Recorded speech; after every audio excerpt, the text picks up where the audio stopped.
الحمد لله رب العالمين، والصلاة والسلام على صفوة رسله وخاتم النبيين سيدنا ونبينا وشفيعنا محمد وعلى آله وأصحابه الطيبين الطاهرين وعلى من تبعهم بإحسان إلى يوم الدين. أما بعد، فأعوذ بالله من الشيطان الرجيم. بسم الله الرحمن الرحيم. ومن أحسن قولا ممن دعا إلى الله وعمل صالحا وقال إنني من المسلمين. صدق الله العظيم، وبلغنا رسوله النبي الكريم. إن الله وملائكته يصلون على النبي يا أيها الذين آمنوا صلوا عليه وسلموا تسليما. اللهم صل على سيدنا ومولانا محمد وعلى آل سيدنا ومولانا محمد وبارك وسلم وصل عليه. اللهم صل على سيدنا محمد وآله وصحبه وسلم. اللهم صل على سيدنا محمد وآله وصحبه وسلم. اللهم صل على محمد وعلى آل محمد كما صليت على إبراهيم وعلى آل إبراهيم إنك حميد مجيد.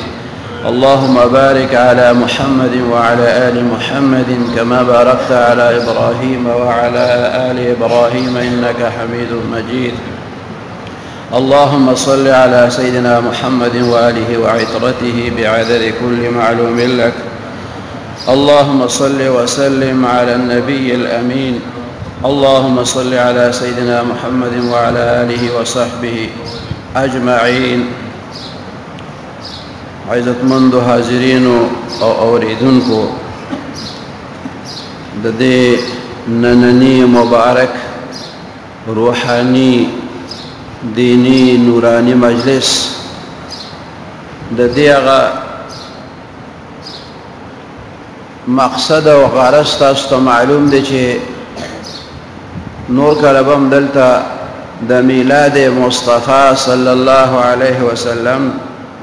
او د شان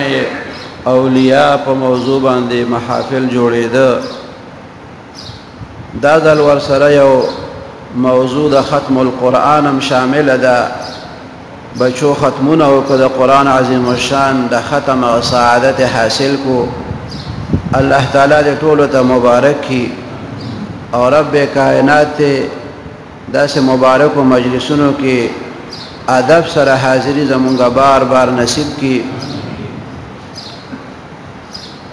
د پروردګار د مبارک کلام مختصره غونته حصه ما ستاسو په وړاندې تلاوت کا. زمونږ پروردګار جل وعلا شانه هغه په دغه خپل مبارک کلام کې فرمایي ومن احسن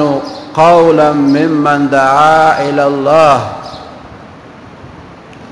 او څوک د ډېر ښایسته په وینا کې د هغه چا نه چې هغه الله تعالی طرف ته رابلي. څوک چې الله طرف ته بلنه کوي، دین طرف ته، قرآن پاک طرف ته، اسلام طرف ته، رسالت طرف ته، عشق د نبی کریم صلی الله علیه وسلم طرف ته خلق رابلی، نو داغه د وینا نه خسته وینا د چا ده؟ یعنی داغه وینا نه خسته وینا د اچا نشي کېږي. ومن احسن قولا، او څوک په وینا کې خسته دی، د چا وینا خسته ده؟ د هغه چا نه چې څوک الله طرف ته خلق رابلی، دین طرف ته رابلی، او یوازې د بلنې خبره نه وعمل صالحا، او عملم کوي نیک، خلقم حق طرف ته رابلی، قرآن پاک طرف ته، دین طرف ته، احادیثو د نبی کریم صلی الله علیه وسلم هغې طرف ته خلق رابلی. وعمل صالحا، او په خپله باندې نیک عمل کوي، د قرآن پاک او د سنتو د احادیثو د نبی کریم صلی الله علیه وسلم سره موافق زندگی تیری.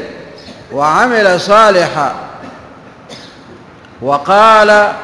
اننی من المسلمین او دی وای چې زه یقینا زه د مسلمانانو نه یم، زه د غاړه خودونکو نه یم د قرآن پاک او د حدیثو د نبی کریم صلی الله علیه وسلم د الله تعالی او د پیغمبر علیه السلام مبارک چې څه حکم دی هر وخت هغې ته زه غاړه ښودونکی یم، هغې ته زه گردن نهاد یم. سر تسلیم خم کردن دی ته اسلام ویل کېږي، منقاد کېدل، تسلیمېدل. نو دی د دې خبرې اقرار کوي چې زه د خپل پروردګار او د خپل مبارک پیغمبر صلی الله علیه وسلم تعلیماتو ته هر وخت غاړه ښودونکی یم، او چې کوم خلق ورته غاړه ایښې ده زه په هغې کې شامل یم. دا وینا چې څوک کوي الله طرف ته، دین طرف ته خلق رابلی، په خپله باندې نیک عمل کوي او په مسلمانانو کې وي غاړه ښودونکي، یو خو د مردم شماری مسلمانی وي چې صرف په نوم باندې سړی مسلمانی، او یو دی چې د الله تعالی او د هغه د مبارک پیغمبر صلی الله علیه وسلم تعلیماتو ته هر وخت غاړه ښودونکی. نو دی دا اعلان کوي چې واننی من المسلمین، زه د غاړه ښودونکو نه یم، چې څه حکم دی ما ته هغې ته زه تیار یم. سر تسلیم خم ہے جو مزاج یار میں آئے، چې څه حکم یې هغې له زه تیار یم. د ده مزاج چې دی هغه داسې جوړ شي چې د الله پاک او د پیغمبر علیه السلام مبارک هر حکم ته هر وخت دی تیاری. نو داسې چې څوک وي د هغه د وینا نه به وایي زیاته خشته وینا د چای، د هغې نه خشته وینا د بلې چا نشي کېدی. دغه حق طرف ته او قرآن عظیم الشان طرف ته، الله طرف ته د ټولو نه زیاته بلنه او د ټولو نه زیات په خشته طریقه بلنه چا کړې ده؟ حضور نبی کریم صلی الله علیه وسلم. تمام انبیاء کرام او د هغې وارثان درجه په درجه هغه په دغه فضیلت کې شامل دي. ځکه زمونږ مبارک پیغمبر صلی الله علیه وسلم هغه چې حق طرف ته خلق رابللی دي، نو یوازې د ژبې هغه وینا نه د خپلو تعلیماتو عملی ثبوت یې ورکړی دی. که د جهاد حکم یې کړی دی او د جهاد تعلیم یې خلکو ته ورکړی دی، نو په خپله په جهادونو کې شامل شوی دی او په جهاد کې خپله مبارک زخمی شوی هم دی، قربانیان یې په خپله ورکړي دي. وعمل صالحا ورپسې الله فرمایي صرف د خولې خبرې خو هر څوک کولی شي، دا زبانی جمع خرچ هغه خو هر څوک کولی شي. وعمل صالحا، ښه خبر هم کوي او په هغې عمل هم کوي.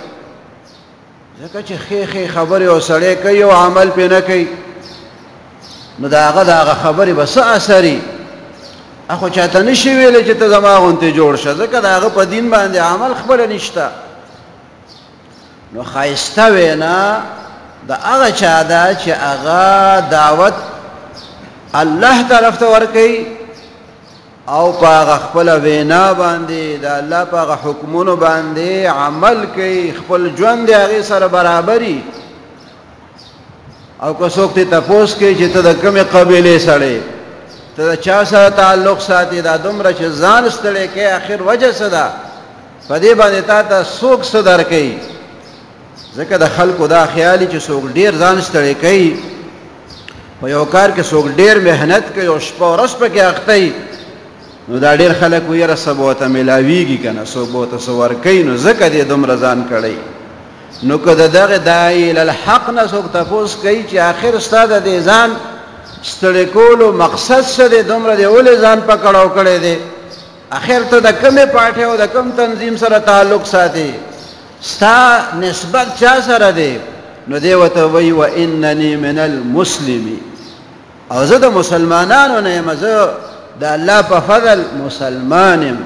او چې کوم خلک مسلمانان دي په هغې کې زه شامل یم. نو زه به د الله تعالی جل وعلا شانه هر یو حکم ته ار وخت تیار اوسم دغه ته مسلمان ویل کیږي او چې سړی بل ته خبره کوي او په خپل په عمل نه کوي نو هغه وینا هغه به اثر څنګه وکي او دغه بس حیثیت او اهمیت وعمل صالحا باندې عمل رانلو نو بیا خو په هغه کې راشي چې تامرون الناس بالبر وتنسون انفسکم آیا تاسو خلکو ته د نیکه حکم کوئ او خپل ځانونه یې روي تاسو ځان دې یې په خپل باندې نیک عمل نه کې او بل ته چې دین وعظونه او نصیحتونه کې لم تقولون ما لا تفعلون هغه وینا ولې کوئ په خپل باندې په عمل نه کوئ نو خایسته وینا دا هغه چات تاسو په خپل معاشره کې وګورئ چې دغه آیت مبارک د دې مصداق په دې زمانه کې څوک کې دی شي هغه څوک دی چې الله طرف ته خلق رابلی وګورئ په خپل معاشره کې په خپل کور کې په خپل ځان باندې نظر واچوئ آیا تاسو مونږ په دغه کې راضو او که پکې نه راضو ځکه الله تعالی خو تعریف کړی دی الله پاک هغه خلق خوښ کړي دي چې څوک حق طرف ته خلق رابلی او په خپل باندې پاغي باندې عمل کوي او هر وخت داغه دا اعلان چې د الله تعالی په فضل په اسلام کې داخله ما مسلمان ما د مسلمانانو په ډله کې ما او د عمل د دې ثبوتي چې واقعي دا مسلمان دی د اسلام په حکمونو باندې دی عمل نو په ځان نظر اچول پکار دي چې دغه ډله کې مونږ یو او په کې شامل نه یو دا زمونږ د مسلمانانو دا زمونږ د ټولو ذمہواری ده چې په دغه دعوت ال الحق کې هغه خپل کردار مونږ ادا چې څوک حق طرف ته خلق رابلی قرآن پاک طرف ته خلق رابلی احادیث مبارکو طرف ته خلق رابلی قرآن او حدیث ته خلق کې نه د قرآن او د حدیث تعلیمات خلقو ته بیانې او خلق هغه طرف ته راګرځي هغه خلقو کې پکار دي چې مونږه شامل شو او دا الله نه سوال کو چې پروردگار په خپل فضل په دغه مبارک خلقو کې مونږه شامل کی او چې کوم خلق د دین خدمت کوي الله تعالی دې دا غي خدمت زمونږه نصیب کړي د علماء خدمت د طلباء خدمت د مدرسو خدمت د دین د کتابونو اشاعت او ترویج په دغه کې الله تعالی مونږ ته ایسر راکړي په دغه مبارک خدمت کې دی الله تعالی مونږه شامل کړي دا دعاګانې پکاري ځکه دا زمونږ د ټولو اجتماعي مسله ده دا څنګه ده چې د باجوړ نه او د سوات نه او د قندهار نه به خلک راځي او قرآن بس زده کوي او مونږ ورته صرف او صرف اے بی سی ښایو اے بی سی هم ټیک ده خیر دی د هغې ضرورت شته دی هغه هم زده کول پکار دي خو هسې نه دا بچی درله په بل طرف باندې لاړ شي تا ورته کمپیوټر هم اخیستی دی او موبایل هم ورته په جیب کې اچولی دی او د زوی نه تپوس نه کوي چې دی مونځ کوي او که نه کوي دی د قرآن شریف تلاوت کوي او که نه کوي دی د اسلام په هغه آدابو باندې او په هغه تعلیماتو باندې روان دی او که نه دی ته وایې زما زوی کمپیوټر ساینس کوي هغه په ټیکنالوژي کې ډیګري واغسته هغه په فلانکي فن کې چې دی نو مهارت حاصل کو او هغه زوی دی چې کله مونږ وینو نو په ګس لاس باندې اوبس کی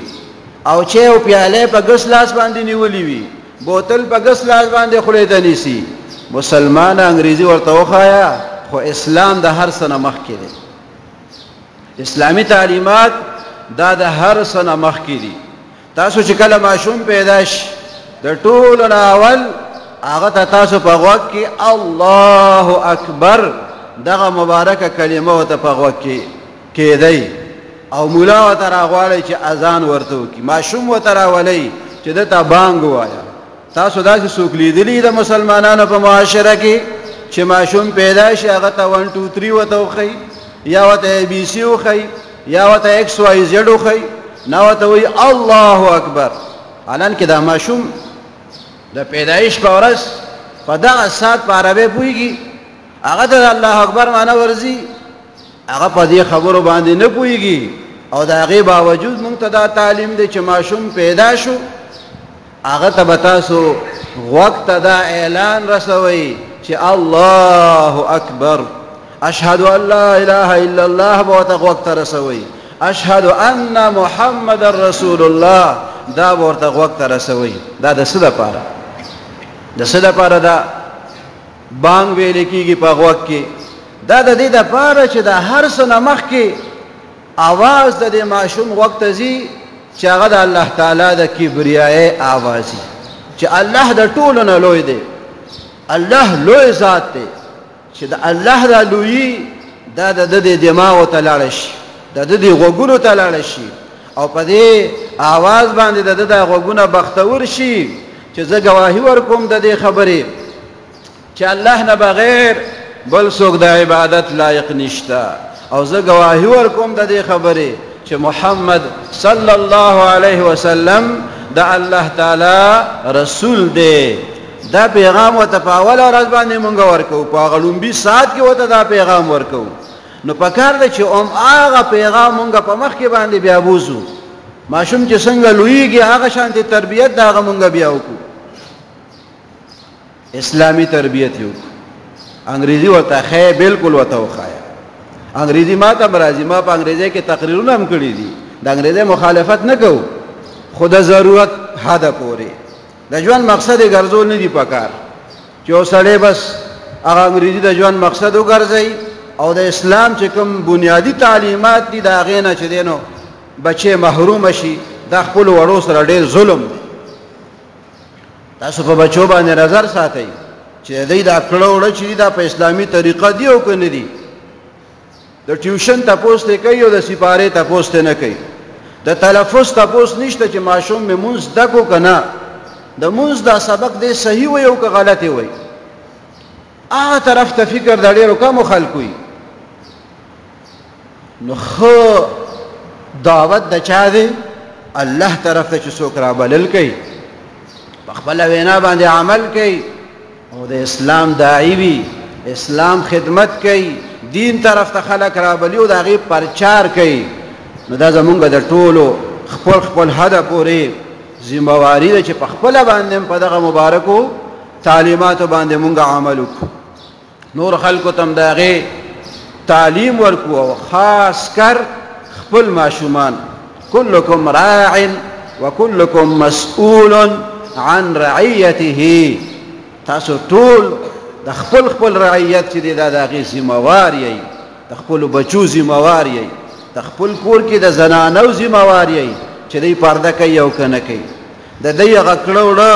د اسلامي تعلیماتو سره برابر دي او که نه دي. هسې نه د دی آواز چېرته پردی سړی واوري، هسې نه د یو پردي سړي آواز د دې بیبیانو غوږونو ته راشي. هغه پرهیز پکار دی چې په زنانو باندې وشي. خاص کر د موبایل د مصیبت باره کې خو ډېر ځان بیدار ساتل پکار دي. بچی ته د کمپیوټر اغشتی دی، هغه خو صرف ستا په مخ کې پکې کعبه شریفه راوباسي او د ګنبد مبارک تصویر درته ښیي چې زه ډېر نیک سړی یم، بیت الله شریف پکې ګورم. چې پلار لاړ شي نو بیا اندازه لګوه چې اوس دا بچی څه کوي، او چې دی بیت الله شریف ګوري نو د ده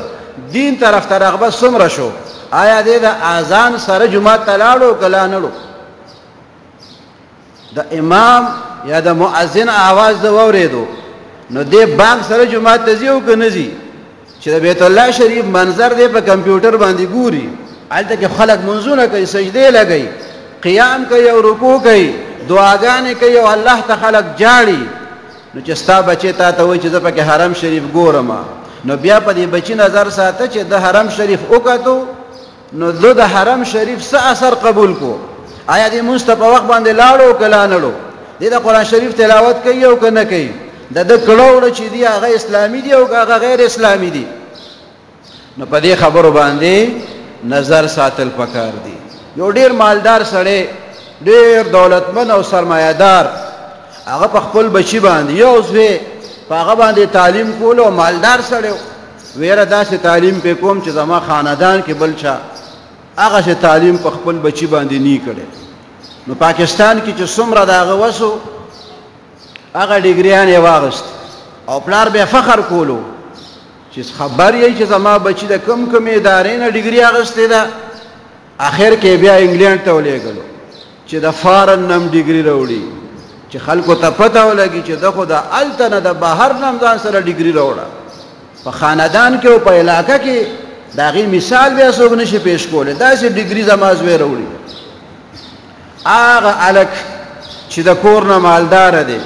او انګریزي تعلیم حاصلوي او دینی او اسلامی تربیت نشته د هغه او خالص بس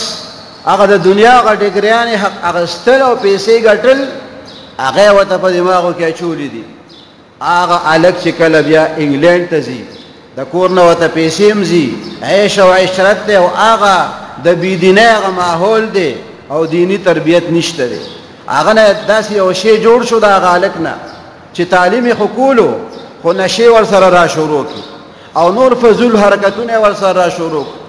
بندیز په هغه باندې نه اوس پابندي په هغه باندې نه وه او دولت ورته را چلېدو د کور نه هغه هلک ډېر زیات خراب شو هغه نشو هغه شرابونو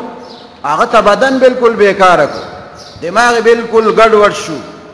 ټول بدن یې خراب شو هغه بیا واپس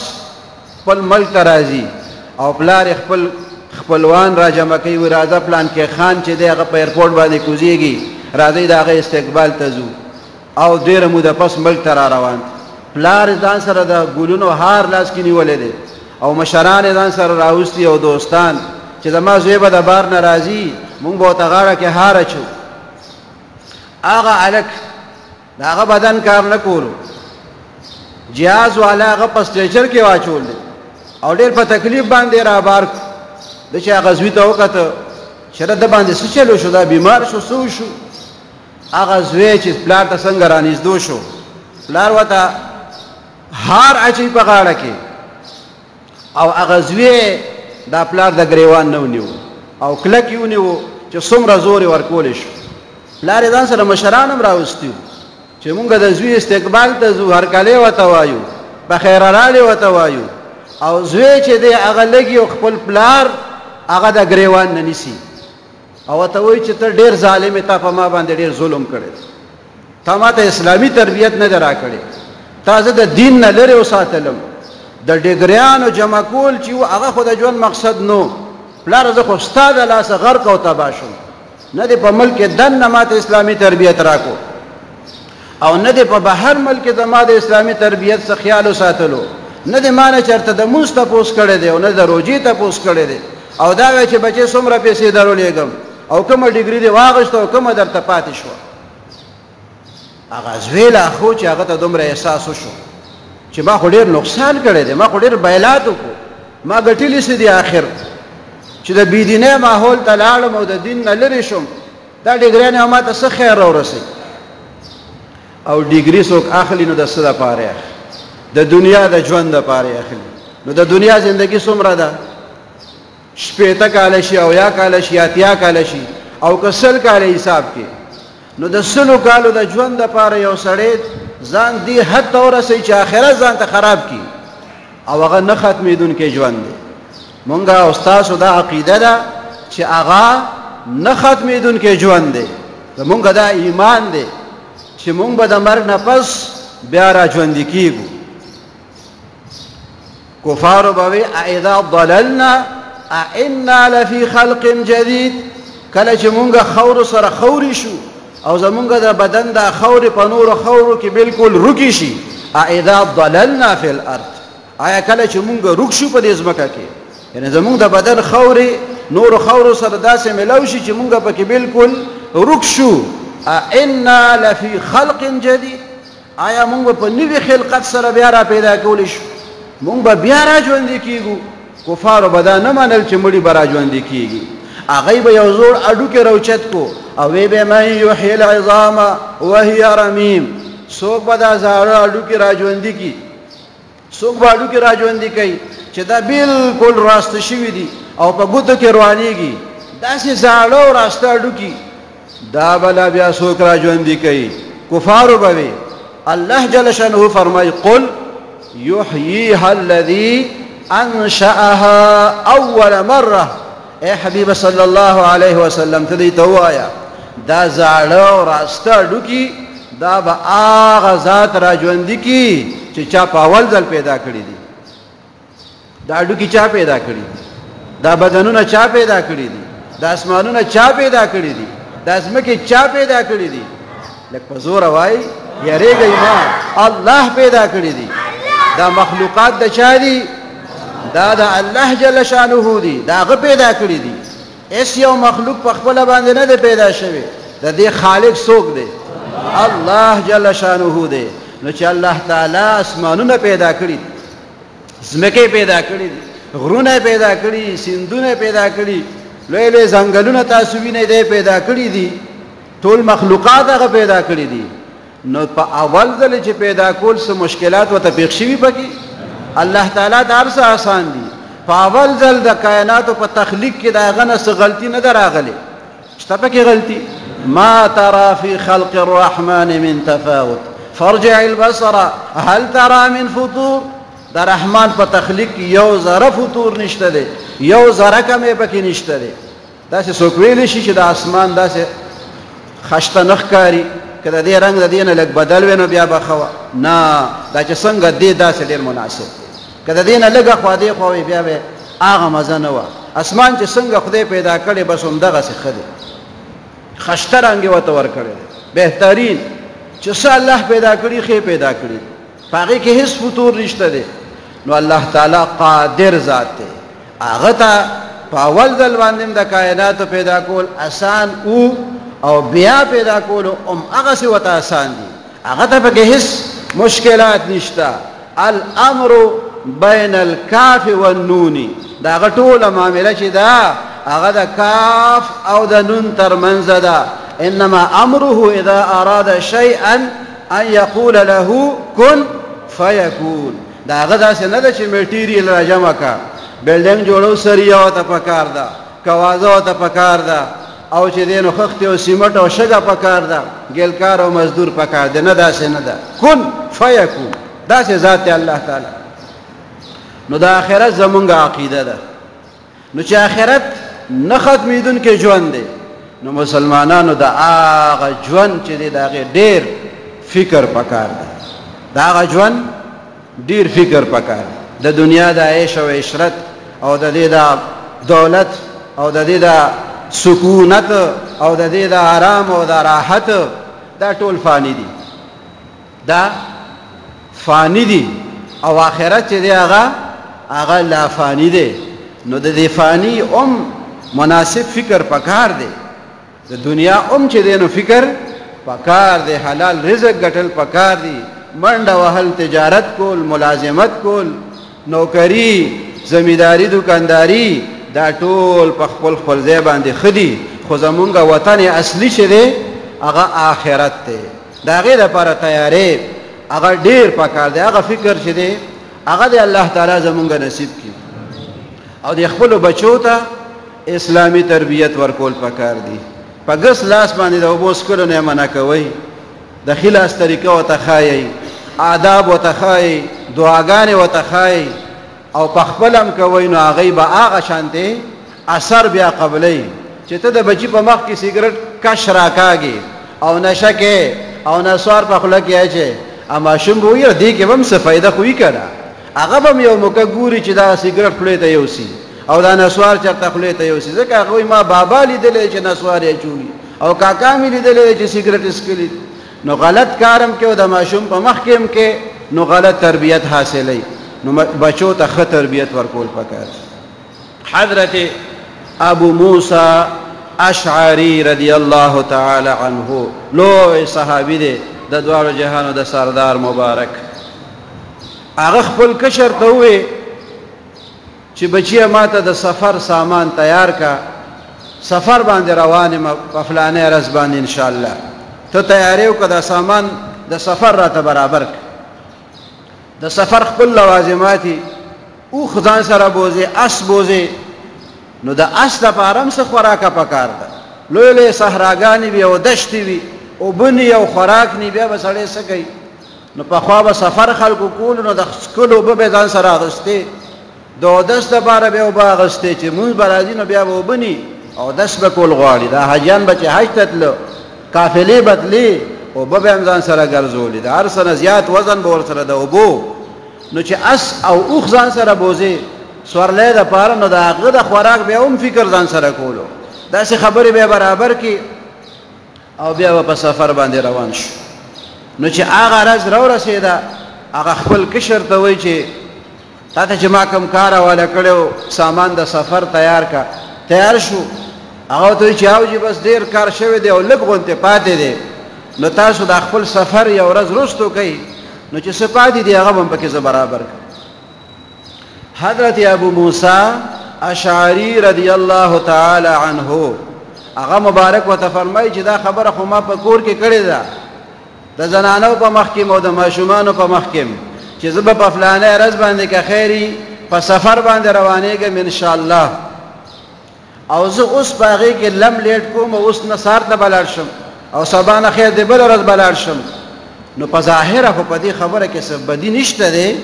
انسان دی عاجز دی کمزور دی تیار نشو ښځه بله ورځ دی لاړ شي خو نقصان هم پکې شته دې کې نقصان کم دی چې یو ورځ لیټ شي نو څه نقصان دی پکې نقصان پکې دا دی چې د دې وړو ماشومانو په ذهن کې به دا خبره راشي چې دی وایي یو څه او کوي بل څه د دې وړو ذهن کې دی ته به دا خبره لاړه شي چې وایي یو څه او کوي بیا بل څه مونږ ته یې د زیارت په ورځ سفر کوم او اوس وایي نه زیارت په ورځ نه ځم د خالي په ورځ به لاړ شم بل زیارت ته به لاړ شم نو ماشومانو ته به څه پیغام لاړ شي هغوی به وایي دا دروغ وایي دروغجن دی نو بیا به زما په سمه خبره باندې هم څوک یقین نه کوي که یو ځل دروغجن مشهور شو تاسو خبرې ته خیال وکړئ داسې معاملو کې هغوی دومره احتیاط کړی دی هسې نه د خولې نه یو خبره وباسم او هغې کې زه دروغجن ثابت شم دروغ خو ډېره لویه ګناه ده او چې مشر دروغ وایي نو کشران به بیا د دروغو نه څنګه پرهیز وکړي نو د دروغو نه د بچ کېدو دپاره ما ته پکار دا دي چې سامان کې پوره نه دی خیر دی د سفر هغه مشکلات هغې ته به غاړه کېدم که تکلیف خیر دی برداشت به کم خو زه دا نه غواړم چې زما د ماشومانو ته او د کور د خلکو ته زه دروغجن ثابت شم تاسو خیال دی خبرې ته نو دا یوازې قیسه نه ده چې بس یو کیسه وشوه او خبره لاړه او ختمه شوه دا زمونږ ټولو دپاره د تربیت خبره ده او د عمل خبره ده چې د دروغو نه مونږ پرهیز وکړو او خپل بچیم د دروغو نه بچ کو او هغوی ته هم دا تعلیم ورکو چې د دروغو نه د ځان ساتي او چې مشر دروغ وایي نو کشر بیا د مشر نه یو دو درجې د پورته کېدو کوشش کوي نو ولې مونږ غلط تعلیم ورکو خپلو کشرانو ته الله جل شانه دې په دغه دینی اسلامي مبارکو تعلیماتو باندې مونږ ته د عمل توفیق راکړي پاک پروردګار دې خالص په خپل فضل باندې زمونږ په حال باندې رحم وکړي او زمونږ استاسو دې الله تعالی اسلام طرف ته د حق دین طرف ته قرآن پاک طرف ته د پیغمبر علیه السلام مبارک تعلیماتو طرف ته توجه پیدا کړي او دا کوم غفلت اثرات چې په مونږ او تاسو کې دي الله تعالی دې غفلت نه مونږ وساتي سستی دې الله تعالی زمونږ نه لرې کړي او د دې حق دین خادمانو کې دې الله تعالی مونږ او تاسو راولي او څومره ملګري چې راغلي دي د مبارک تقریب کې شرکت کړی دی علماء کرام راغلي دي نعتخوانان حضرات حفاظ کرام قاریان د دین وابسته خلک عام مسلمانان رونه د ډېر وخت نه اخلاص سره او محبت سره ناست دي الله تعالی دې ټولو ته جزای خیر ورکړي او رب کائنات دې زموږ د حاضري په خپل دربار کې قبوله کړي وآخر دعوانا ان الحمد لله رب العالمين الحمد لله رب العالمين والصلاة والسلام على أشرف الأنبياء والمرسلين وعلى آله وأصحابه أجمعين اللهم أنت إلهنا ومعبودنا فلا تكلنا إلى أنفسنا طرفة عين وأصلح لنا شأننا كله لا إله إلا أنت اللهم إنا نسألك موجبات رحمتك وعزائم مغفرتك والغنيمة من كل بر والسلامة من كل إثم لا تدع لنا ذنبا إلا غفرته ولا هما إلا فرجته ولا مريضا إلا شفيته ولا ولدا إلا أصلحته وعلمته ولا مجاهدا إلا نصرته ولا عدوا إلا أهلكته وخذلته ولا حاجة من حوائج الدنيا والآخرة هي لك رضا ولنا فيها صلاح إلا قضيتها ويسرتها يا أرحم الراحمين. اللهم ارحمنا بالقرآن العظيم واجعله لنا إماما ونورا وهدى ورحمة يا رب العالمين. اللهم ذكرنا منه ما نسينا وعلمنا منه ما جهلنا وارزقنا تلاوته آناء الليل وأطراف النهار واجعله لنا حجة يا رب العالمين. اللهم نور قلوبنا بأنوار القرآن الكريم. اللهم اشرح صدورنا بالمعارف النبوية على صاحبها ألف ألف صلاة وتحية. دعوك إن الله تعالى زمونغ خپل رضا نصیب کی یا الله خپل رضا زمونغ نصیب کی یا الله زمونغ گناهونه معاف کی یا الله مونږ ته د نیکو اعمالو توفیق راکړي یا الله صحیح اعمال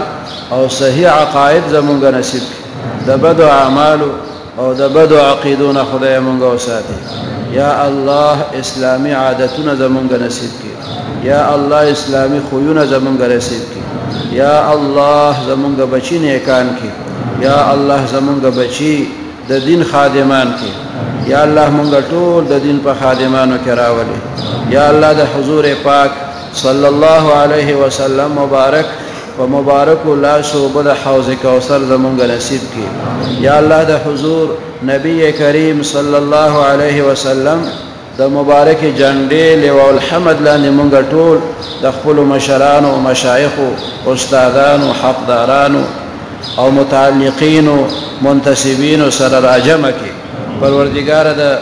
حضور صلی الله علیه وسلم د مبارک وطن مکی مکرمه مدینه منوره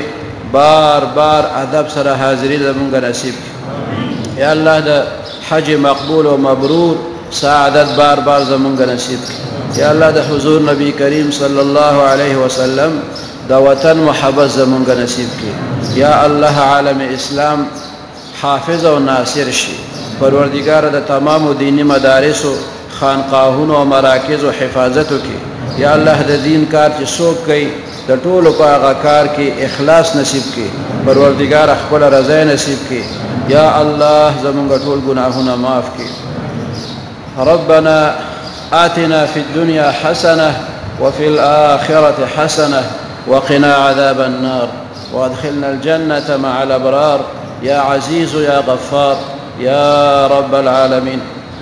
ربنا لا تؤاخذنا إن نسينا أو أخطأنا ربنا ولا تحمل علينا إصرا كما حملته على الذين من قبلنا ربنا ولا تحملنا ما لا طاقة لنا به